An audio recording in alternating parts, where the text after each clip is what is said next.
What is going on, Babylonians? It's me, Songs of Raids, and I'm back with some more synced content to bring to you. Now today I bring you some very exciting news. It's been a long time since we've seen any brand new runners, but I think we've managed to find some information that leads to a brand new runner and potentially the ability that they will be bringing to the table. If you do enjoy this content, make sure to drop a like and subscribe. It really does help the channel out, but it also lets you know how you're able to find us ready for any more synced content to be able to come your way. But without any further ado, let's get right into it. For those of you that took part in the open beta around about 3 months ago, between December and January, you'll remember that we do have access to 6 runners pretty much straight off the bat, and that was going to be Deadcut, Dr. Stone, Glory, Layla, Park, and Carolina or Ragnar in some cases, depending on how long around in the certain community you have been. But if you were to look even further back, we did have a 7th runner known as Van Arman, and Van Arman specialised in being able to slow down enemies and being able to inflict shock inside of his slow. His disappearance was very strange when it came to the open beta, because it would have been really cool to be able to mess about with Van Arman and actually get to use some of his kit, but they took it away. We have no idea the reasons for that, but needless to say, he has disappeared.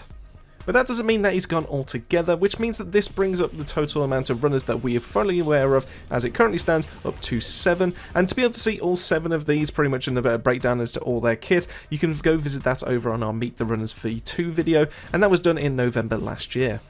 But all of these runners so far are ones that we've already seen. We already have an idea as to what their kit is going to be, and in some cases we already have confirmed kits, especially for things like Deadcut and Dr. Stone, who have been around since pretty much the early alpha days, and being able to go all the way into what we currently know the game, especially with the single player demo. Now, the runner that this video is all about is going to be someone that we've never seen before and never been included into any of the pre-alpha, closed beta or anything like that. It's completely brand new to my eyes and definitely to all the other players as far as I can tell. Now, this wouldn't have been found without the help of Sapgay, who is a member of the Sync community. You can go find him over on their Discord, but also is a fantastic content creator who you can also go find on Twitch. So if you do want to be able to go say hi to them, to be able to say thank you for this information, and to also be able to check them out, I will drop their link to their Twitch down in the video description below.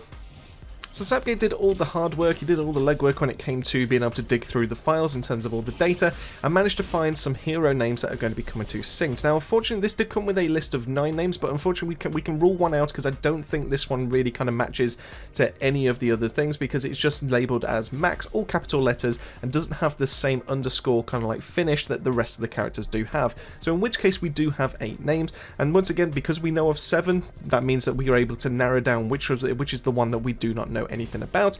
And then on top of that, in terms of all the files that came across with the single player demo, we are able to actually see some of the movies that are going to be in the game, showing off the basic stats or the basic abilities to what these runners all can do. Now, this includes all the ones that we've seen so far, so that means we've got Deadcut's Incendiary Grenade or Thermite Grenade, we have Glory's Smoke Grenade, we have Layla's Optical Camouflage, and we have Dr. Stone's Healing Aura, etc, etc. So we are able to get a pretty good idea as to what each of the abilities does.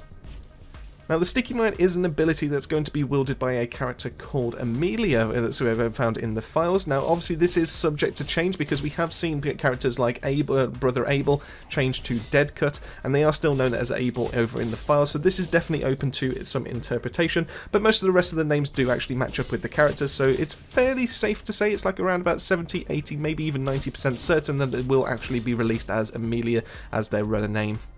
Now, this Sticky Mine has 2 primary uses when it comes to the ability, and what this means is that you can pop it on the floor, and in effect it will work as a proximity mine. This means that any kind of runner, any kind of nano will be able to get to set this off if they get close enough to it, and it seems to do a decent amount of damage. Now, in terms of actual damage numbers, the only things that we're able to get from the screenshots, because we haven't playtested this in game, is we can compare it to some of the other abilities that do damage. The closest one that I could find was going to be the Bouncing Ball that Park has access to, and that was a relatively kind of strong ability in of itself. It was able to absolutely wipe the floor with pack nanos, and when it came to primes, it pretty much kind of like stripped them fully of their armor, and it was also the case when it came to PvP as well. So it's kind of, you know, reason to believe that it's actually going to be doing the exact same amount of kind of like damage in terms of like it's going to be stripping off armor when it comes to prime nanos, and it's pretty much going to be doing the exact same thing to runners, which means that we're not going to have an instant down ability if a runner has armor when it comes to being able to use the Sticky Mine and accidentally running into it, setting it off.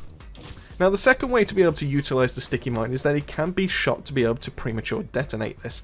This also means that you can chuck this onto nanos because of the sticky nature of it, so if you are able to chuck it onto a nano, I'm not 100% certain if this can set it off automatically by itself if it tries to move around or anything like that, but if you do chuck it onto a nano, you do have the ability to be able to shoot it, and when you shoot it, it does this different thing altogether, meaning that it then sets them on fire. So it's kind of interesting to see that it's going to have an extra dynamic on top of it, meaning that if you interact with it by setting it off yourself, there's a chance to be able to set like other runners, any kind of like nanos that are caught within the blast radius, on fire for additional damage over time, but if you leave it to be able to do its own thing, it will do a set amount of damage.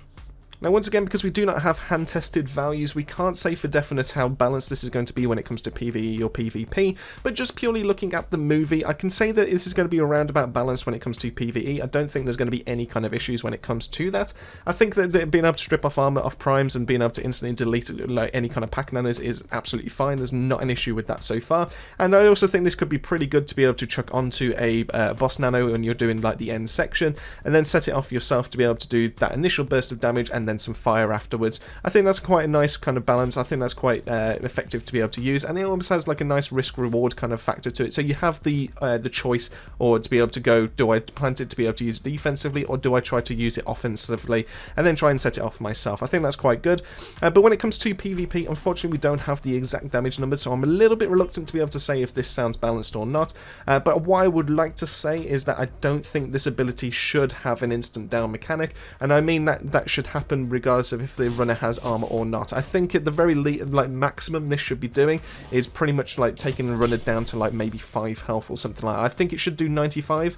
I think that's more than enough. I mean, that's definitely able to almost completely strip armor off of like a full legendary set armor piece. I think if a runner's just unfortunate enough to be able to like get into a firefight with you fairly early on, and you just accidentally walk into it inside of a building, it shouldn't instantly down you because you haven't already found that set of armor or anything like that. I just think that would be the best way to be able to go, but unfortunately I've got no damage numbers to be able to confirm it, so let me know in the comment section down below, what do you think will be the best way to be able to balance it? Should it be a 100 HP or something like that, an instant down if you don't have any armor or anything like that, or what would you suggest to be able to keep it in line with other abilities that we have seen when it comes to the PvP side? But that's pretty much it when it comes to Amelia. We've been able to see her character model, we've been able to see her ability. We don't have access to any other kit because we're not able to see any of like the perks or anything like that. So we don't know fully how balanced or if they're going to be more PvE oriented or PvP based when it comes to that. So as soon as I get a little bit more information on that, I will either drop a pinned comment on this video, or I will be releasing a second video to be able to update you with everything that's brand new about the character.